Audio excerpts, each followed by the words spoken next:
Bonjour, dans cette vidéo, nous revoyons encore une fois un exercice sur les probabilités, qui suit notre série sur de vidéos sur les probabilités. Donc cette fois, c'est encore un exercice d'application plutôt direct. Et l'exercice est le suivant. Donc on a une boîte avec plusieurs crayons de couleurs différentes. Déjà, on nous demande de donner le nombre d'issues total de cette expérience. On nous demande s'il y a écu probabilité. Et ensuite, on considère l'événement A tirer un crayon vert.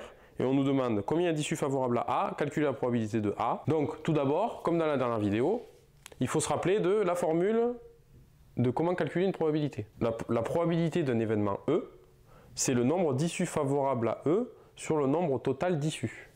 J'ai expliqué dans la dernière vidéo pourquoi je dis nombre total d'issues et pas nombre d'issues possibles. Allez voir la dernière vidéo, je mets une fiche en haut pour que vous alliez la voir si vous avez le doute de pourquoi je mets ça. Vous pouvez aussi aller voir la vidéo sur de cours sur les probabilités pour voir tout le vocabulaire. Et donc, là dans cet exercice, ce qu'il faut faire, c'est dire le nombre d'issues possibles. Attention à ne pas tomber dans le piège. Le nombre d'issues possibles, ça peut vouloir dire deux choses. Ça dépend de comment est dit l'exercice. Donc le nombre d'issues possibles, quand on tire une couleur, donc là on regarde la couleur des crayons, ça serait le nombre de couleurs. Donc là on a des crayons de couleur bleue, rouge, jaune, marron et violet. Donc en fait, les issues seront du coup bleu, rouge, jaune, marron, violet et vert. J'ai oublié vert. Donc ça fait 6 issues possibles.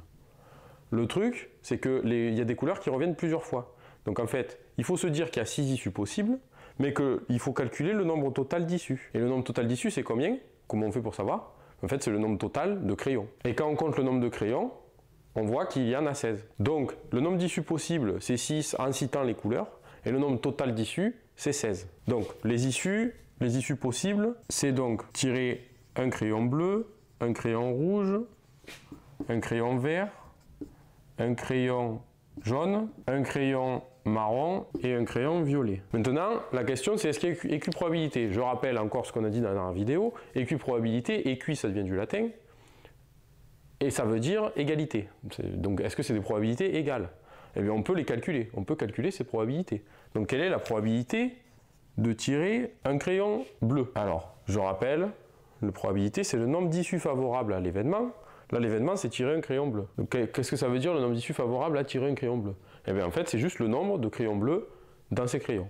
Là on compte le nombre de crayons bleus, il y en a 3. Donc en haut c'est 3. Sur le nombre total d'issues, combien il y a de crayons en tout? On a dit 16 déjà. Donc, la probabilité de tirer un crayon bleu, c'est 3 sur 16. Ensuite, la probabilité de tirer un crayon rouge, ben on fait pareil, on compte le nombre de crayons rouges. Combien il y en a? Il y en a 4. Donc en haut, c'est 4 et c'est toujours sur 16. Alors là, on pourrait continuer à calculer les probabilités, mais déjà, on peut dire qu'il n'y a pas écu probabilité, puisque ce n'est pas les mêmes probabilités. Pour qu'il y ait écu probabilité, il faut que chaque probabilité de chaque issue soit la même.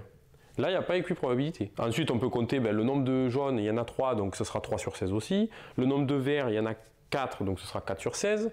Le nombre de marron et de violet, marron et violet, il n'y en a qu'un, donc c'est 1 sur 16 chacun. Donc voilà, on voit bien qu'il n'y a pas écu probabilité. Ensuite, on nous dit, on considère l'événement A tirer un crayon vert. Alors, tirer un crayon vert, le nombre d'issues favorables à l'événement, c'est quoi? C'est le nombre de crayons verts. Qu'est-ce qu'on a dit?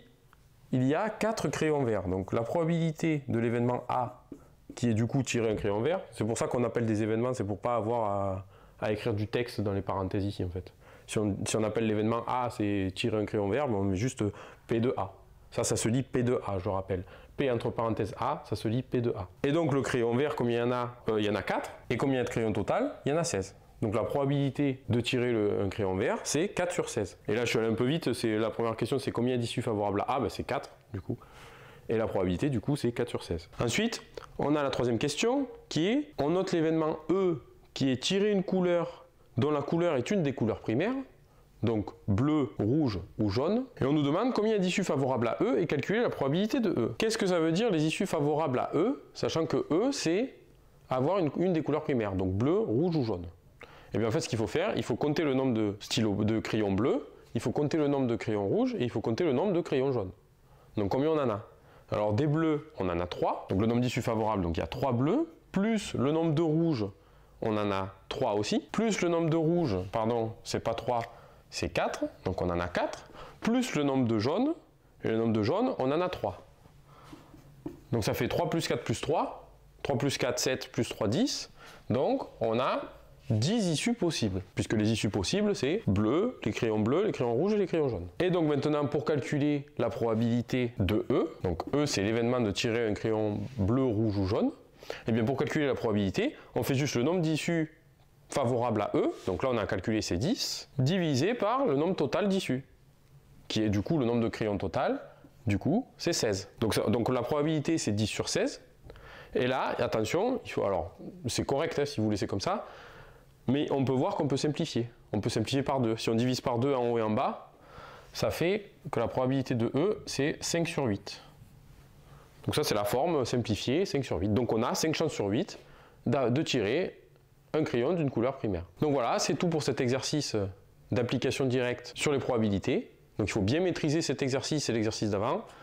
En fait, voilà, tout ce qu'il faut, c'est maîtriser cette formule, connaître la formule, savoir ce que ça veut dire les nombres d'issues favorables à E, savoir ce que ça veut dire le nombre total d'issues, et après si vous avez ça, vous pouvez faire tous les exercices. Donc voilà, n'hésitez pas à vous abonner pour ne pas rater les prochaines vidéos. Si vous avez des questions, mettez-les en commentaire, je vous répondrai rapidement. Si vous avez aimé la vidéo, mettez un like, ça aide pour le référencement, et on se retrouve dans la prochaine vidéo.